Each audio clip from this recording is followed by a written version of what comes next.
So when two rappers start having a disagreement, there's always someone from the public that goes through the archives and starts posting their old tweets. Whether it be in their favor or against them, there's always someone who's going to find that tweet from 2010 when you said, "The Mexican food here smells just like I thought it would." Now, while simple at the time, in 2024, that's basically like telling a Mexican, "You have beans for brains." I think it's delicious, but some might take offense to that. Now, normally there are usually 1 to 2, maybe at most 5 questionable tweets the person in question has made over the years. But 21 of them, with most of them, if not all, being about minors, is an automatic disqualification from whatever beef you're participating in. And it just so happens that such an event happened, not to Drake or Kendrick, but a simple producer trying to get in on the action. So I'm sure all of you are familiar with the Drake and Kendrick beef by now, with everyone waiting to see who's gonna say what next. But there was one person who was like, "Yeah, that rapping stuff is cool, but I just made the first ever diss track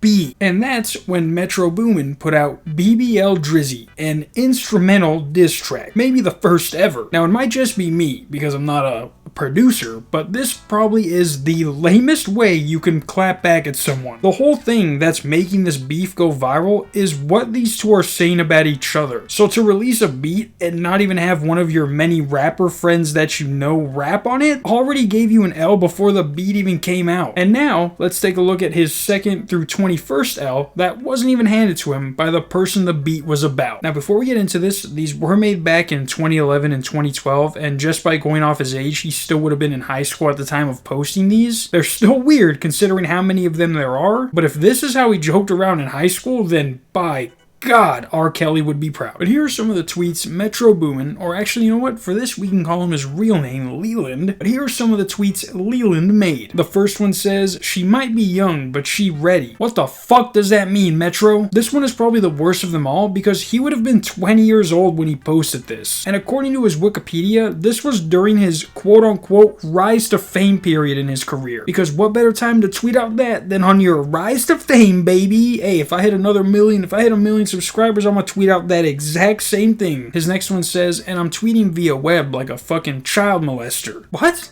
Who told him that tweeting from your computer made you a child molester? I feel like this is one of those it takes one to know one situations because I didn't even know that was a thing, but hey.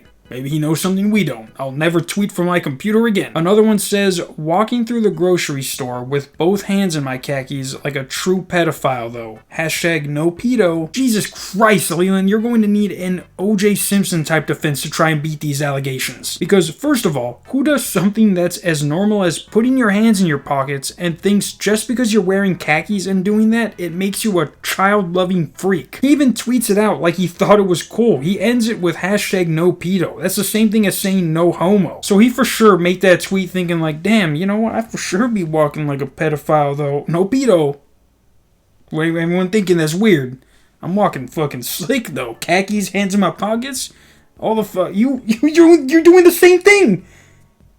Wait, like I have never heard someone use the phrase no pedo until this very tweet. I don't know if he was trying to make that a thing, but thank God, it wasn't. These next ones just get progressively worse, like he replies to someone saying, "This girl is 13 with, 'I'll beat the charges.'" Oh, will you? Oh, will you beat the charges? This was probably tweeted via the web. I always let my sister get on Facebook from my laptop, but this just gotta stop. She gonna have your boy on MSNBC with Chris Hansen. Now, you can't be any more straightforward than that. He is literally telling us that when his sister forgets to log off of her Facebook, he turns into a fucking lion just looking at all the potential meat he could tear up. This one is also weird because of the fact that he tweeted this out when he was 16. How old was his sister back then? Because what 16-year-old is thinking they're gonna be on To Catch a Predator for messaging a girl? His sister had to be like 10 years old at the time because who has that kind of thought process? I'm trying to tell one of my followers that age ain't nothing but a number, LOL, which he tweeted when he was 18 years old. This one just says Leland's Little Girls with an Instagram link. This honestly could probably be the worst one because I don't even want to think of what the pic could be considering what all his other tweets were like. But what? Imagine somebody...